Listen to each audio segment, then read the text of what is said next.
احترام نہیں تو ہے اکثریت کے فیصلوں کا. آئیے ہم اس بنیاد پر سوچیں کہ کچھ تھوڑا سا احترام کر کے آپ اس کو امپلیمنٹ کرتے، شائستگی کے ساتھ امپلیمنٹ کرتے اور اس میں قانون کے ذریعے ایکٹ پاس کر کے آپ اس کو روح کو رچیتے تو ایک اچھی پیش رفت ظاہر کر سکتے.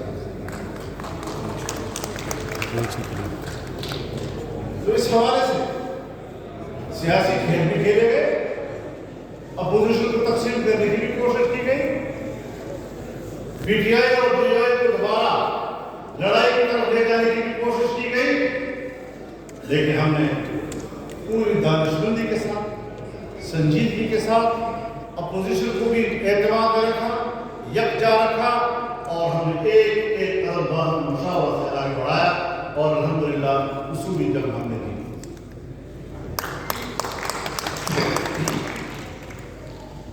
اور اس کے بعد ظاہر ہے کہ مسائل اپنی ہو جائے.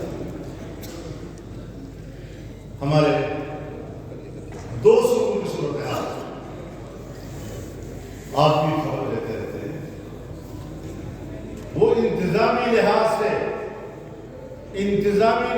سے پاکستان سے کٹ چکے ہیں. وہاں پر حکومتی رٹ ختم ہو چکی ہے. اس وقت جب ہم اور آپ بیٹھے ہیں شام کے 5 بجے کے بعد، اس وقت وہاں پر کوئی پولیس نہیں اور مسلح گروہ وہ سڑکوں کو کنٹرول کر رہے ہیں، دیہاتوں کو کنٹرول کر رہے ہیں، محلوں کو کنٹرول کر رہے ہیں، بازاروں کو کنٹرول کر رہے ہیں اور کوئی رٹ وہاں پر نہیں.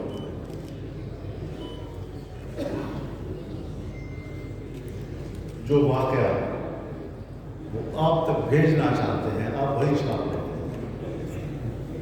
آپ کو بھی یہ علم نہیں ہے کہ اس ایک خبر کے پیچھے کتنے سینکڑوں خبریں چھپی ہوئی ہوتی ہیں جو آپ کو نہیں بتائی. اس سے ملک نہیں چلتے. بلوچستان کی صورتحال یہ کیا ہم نے کبھی سوچنا ہے ان سیاسی دھندوں سے جو اسلام آباد میں ہم کہہ رہے ہیں اس سے فارغ ہوں گے تو ملک کے لیے کچھ کریں گے نا. میرے بھائیوں، دو عنوان ہیں اس ایک جنگ. کچھ لوگ ہیں جو نظریات کی جنگ لڑتے ہیں، لیکن ہماری کچھ قوتیں وہ اپنی اتھارٹی کی جنگ لڑتی ہیں. ان کو صرف اپنی اتھارٹی کی فکر ہوتی ہے، نہ نظریہ ہے، نہ ملک کی کوئی خیرخواہی ہے، صرف اور صرف اپنی اتھارٹی. نہ اس کی پرواہ ہے کہ ہمارا کردار مجھے قبول ہے یا نہیں.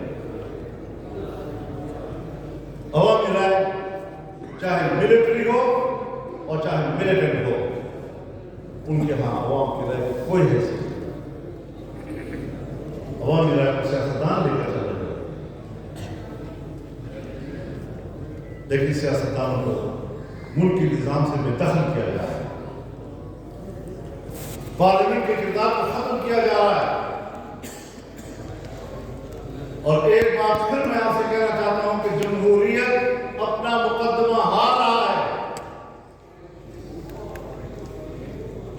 پھر ہم کدھر جائیں؟ یہ جو 2-4 آواز پارلیمنٹ میں بچے ہوئے ہیں پھر اس کو بھی باہر کر دیں. ان کے فیصلے تو عوام نے نہیں کرتے. عوام کو دکھاوے کے لیے قطار میں کھڑے ہو کر ووٹ ڈالنا ہوتا ہے. پھر جس نے بکسا کھولنا ہوتا ہے اس کی مرضی ہے کہ وہ کیا نتیجہ برآمد کرتا ہے. پھر ایسے حکومت پر عوام کا اعتماد نہیں رہتا. پھر ایسی مشکل میں یہ ڈمی نمائندے وہ عوام کے سامنے نہیں جا سکتے، وہ پبلک کا کیس نہیں لڑ سکتے. ایک زمانہ تھا میں بہت سوچا پورے ملک کی صورتحال میں، میں ایک عجیب نتیجے پر پہنچا کہ جہاں جہاں سے جمعیت علماء اسلام کا نمائندہ منتخب تھا، چاہے قومی اسمبلی ہو چاہے صوبائی اسمبلی، اس علاقے میں ہم تھا. وجہ کیا ہے؟ کہ وہ کردار تھے، وہ پبلک میں جاتے تھے، وہ عوام کی بات سنتے تھے، مشکل کو کنٹرول کرتے تھے. آدمی کا اختیاری شیل ہے. تو سیاسی جماعتوں کے اگر کرداروں کو اس طریقے سے سمیٹا جائے گا، اس طریقے سے ان کو غیر مؤثر کیا جائے گا، تو جب حق کی آواز روکی جائے گی تو پھر بات روکنے کے بعد ہاتھ اٹھتا ہے، اور جب ہاتھ روکا جاتا ہے تو بندوق اٹھتا ہے. پھر حالات کہاں جاتے ہیں اور کہاں جائیں گے اور کس طرح ہم جا رہے ہیں. مجھے آج بڑا اچھا فورم ملا ہے کہ میں اپنے صحافی بھائیوں کے بیچ میں کھڑے ہو کر، جہاں آپ مجھ سے پیکا کے حوالے سے تائید حاصل کرنا چاہتے ہیں، اور میں علی اعلان آپ کی تائید کر رہا ہوں ملک کی سیاست کے حوالے سے.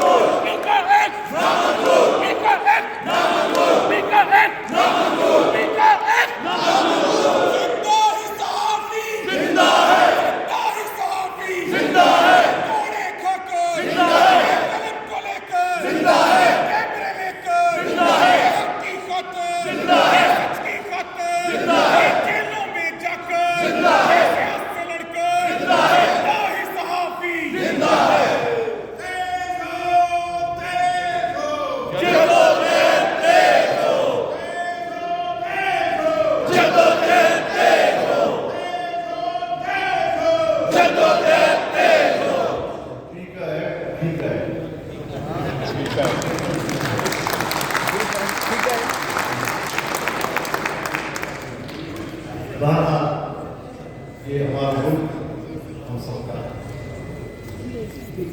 اس کی بقا اور اس کا استحکام ایک شہید کی ضرورت ہے. صرف ہمارے اندر خود اعتماد ہونا چاہیے. ہمیں طاقت کے سامنے مغرور نہیں ہونا چاہیے. طاقت مردہ باد، عدالت زندہ. قدم بقدم ایک ساتھ چلیں گے اور کچھ ایک پہلو